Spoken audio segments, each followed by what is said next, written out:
Hello? Yeah. Are you serious? It's kind of late, isn't it? Oh, man, it's unbelievable. Okay.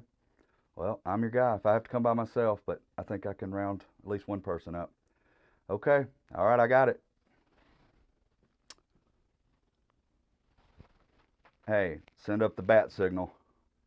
You're not going to believe this.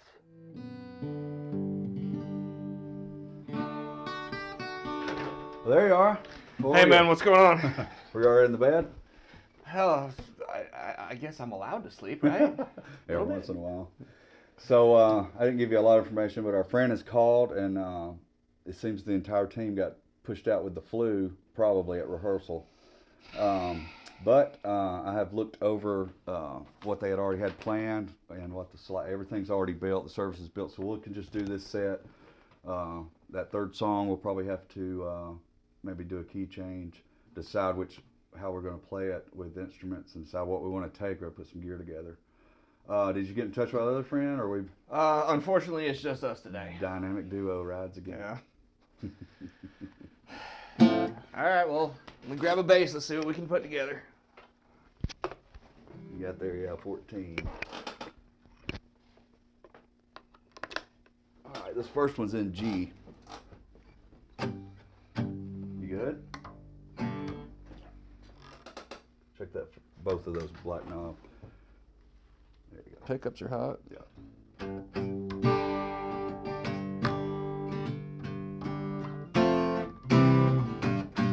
know why that's not playing at all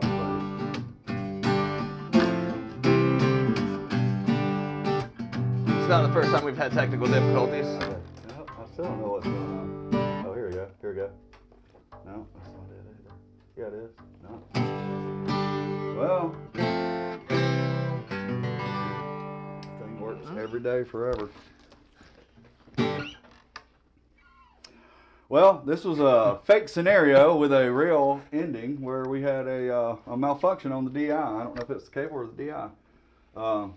But these situations happen all the time.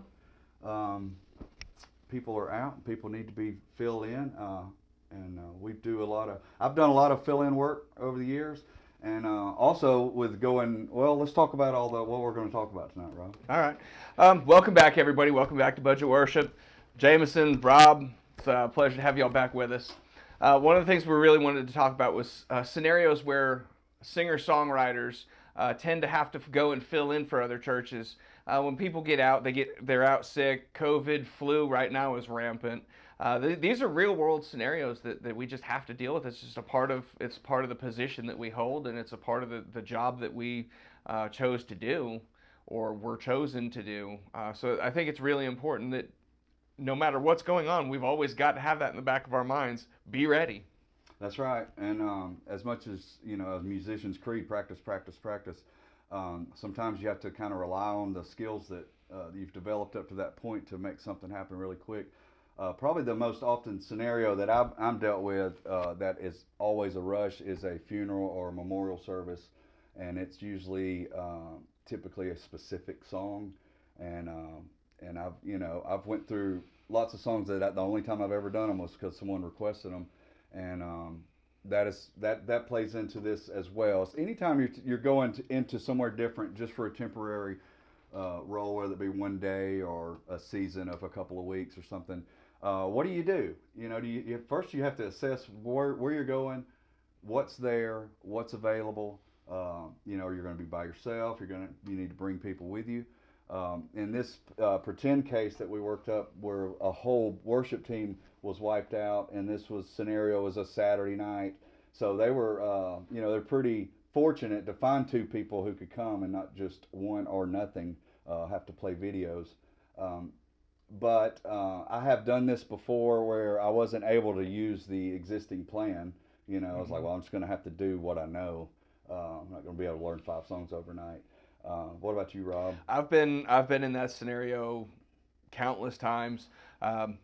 Sometimes I'll get a week's notice. Sometimes it'll be, hey, one of the scenarios that happened in my church was the choir leader was out. I didn't realize that he was going to be out. The worship team wasn't ready to go, so I ended up playing acoustic. And I played with the choir and acoustic. It was an absolute beautiful service, and it worked really well. There's been other times when I was called in and said, or I was on the group text message, and it was, "Hey, I'm sick," and it was the choir director who handles all the special music and things like that. He said, "Hey, I'm sick. I'm not going to be able to do anything this week. I'm going to be out." So I took my laptop to church with me, hooked it up to the electronic drum set. I recorded a drum track. Then I recorded a bass track over that, an acoustic guitar track. And all of this, meanwhile, I'm doing this in the sanctuary while everybody else is in small group. And then by the time everybody comes together to the sanctuary, I had just finished recording a backing track for a song that I absolutely love to do. So I didn't have it ready beforehand, but I was given at least enough time to record it, and it was beautiful. It came out great. Let me tell you, Jesus was worshipped that day. It was just an amazing to be a part of. So, I mean, there are things that you have, little tools like a laptop, a audio interface, and a digital audio workstation. You can take these three things, and you can, as long as you've got the instrumentation, and we'll do an episode on what it's like recording multi-tracks later, but. Right. And I'm going to say this and say it loud. If you are at a place where you can have value on your skills and get paid, you need to invest in good equipment. And if you are a soloist, a singer-songwriter, if you don't have a PA system, you're going to be lost because none of the venues have them anymore. Even if you were going to play at a restaurant, anywhere really, no one provides house sound anymore. And then a lot of places that you would go, say for a memorial service or a funeral, doesn't have sound, or the sound is, you don't want to rely you don't want to have to try to find a person to help you. So there's lots of different options you can take. I have a couple of little, I have a Fishman. I have a couple of little boxes I could take and do a guitar, an instrument, and a vocal mic, and cover a good 700 square foot room. One of the best things that you can do in a scenario like that is something that we talk about often: keep it simple. Right. We had our whole episode on the acoustic gigs. Perfect example of when an acoustic gig would be absolutely the perfect solution. Especially, a funeral, a worship leader's sick, the day before, you don't get any notice. Well, if you've got a few songs that you can just spin up at a moment's notice, that handles a lot of that right there. That'll take pressure off of you just being ready. And the biggest thing is to be prepared. And probably the best teacher is just doing it yourself. You can utilize the loopers and any of the things that you have at your disposal, but that's a whole. If you're not an experienced looper, to live loop is a whole skill set on its own. I've been using for about 10 years just worship pads where you can just hit a pad, any key, and it can carry you through, quiet moments, prayerful moments, invitational moments where you don't necessarily need a song. You just need some music, and you don't want to play the same 3 chords over and over. It's really beautiful just to put the pad on, and then you can just kind of noodle through your chords, and it just kind of takes care of itself. And I do that a lot too. And there's options where you can get free pads that you just download to your cell phone. You can just play them through. If you've got whatever type of phone you have will have its own music player. You can download these pads into your phone, and they come in each individual key. So all you've got to do is match to whatever key you're playing in. I've got one queued up here. We can just show really quickly. This is a G pad, and it is 21 minutes. This pad lasts 21 minutes, and you could even set your device up to repeat that.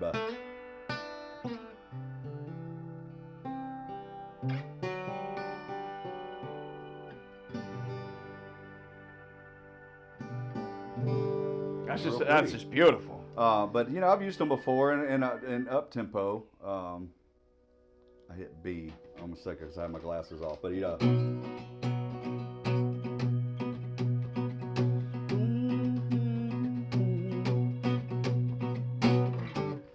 so very useful, not cheating, Absolutely not cheating.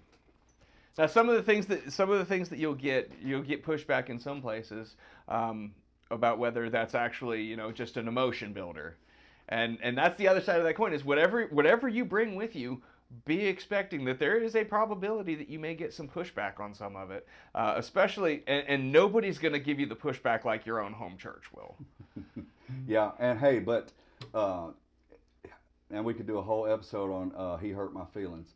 But you know, this position that we are in and God called us to be in, it requires a thick skin, and you can't take a criticism as a personal dart towards your personal, you know, yourself and your position as a man on the earth because someone said your guitar was too loud. And that happens. That some people have to grow with that. And I had a very good mentor, pastor, one time who had been in it a long time, and he said, "I've pastored, my first church was 10 people, and I was related to all of them." And he said, "In my last position, I was over all the churches in Florida." He said, "And there's two things you'll never get right: the sound and the air conditioning." He's like, you gotta trust, set it how you want it, and just take it. So, like I said, we could talk a lot about that, and maybe we should do about on down the road is do an episode on complaints. You know, sound complaints, air complaints. But you know, Matt's gonna leave on that one. It's a real thing. I've never ever been one place where you didn't have that issue come up from time to time. And there's, you know, maybe talk about how to handle that in Christ as brethren and as the leaders in the church, because you have to really, really careful how you treat people, because most of the time they don't mean to be ugly and rude. It's just their ears hurt. It's loud because it makes their ears hurt. So, anyways, we'll talk about that maybe next time on Learning with Rob. Well, I guess we could wrap this up since we don't have a real gig. Well, actually, we do have real gigs tomorrow, but in our lives. But I just want to mention again, too, if you have an idea, if you have questions, we'd love to answer some questions. Absolutely, yeah. Leave a comment down in the comment section. You can check us out on Facebook at Budget Worship, budgetworship.com. We'd love to hear from you. We'd love to hear whether, you know, if this is helping you. We'd love to hear that. It's encouraging to us. If this is one of those situations where it's got you some more questions about something else that we haven't maybe covered yet, let us know. We'd be glad to do an episode about whatever it is that you need covered. We're really here to serve, and that's really the purpose of all of this. We serve the community of Christians coming together to do corporate worship on a budget. That's what we're for. That's right. We're here to help from the bottom of our hearts and as humbly as we can come before you and share our expertise without feeling like that we're know-it-alls. We don't want you to come off like that either, but we really want to help you. So if you can guide us in some of those directions, we'd love to hear from you. Absolutely.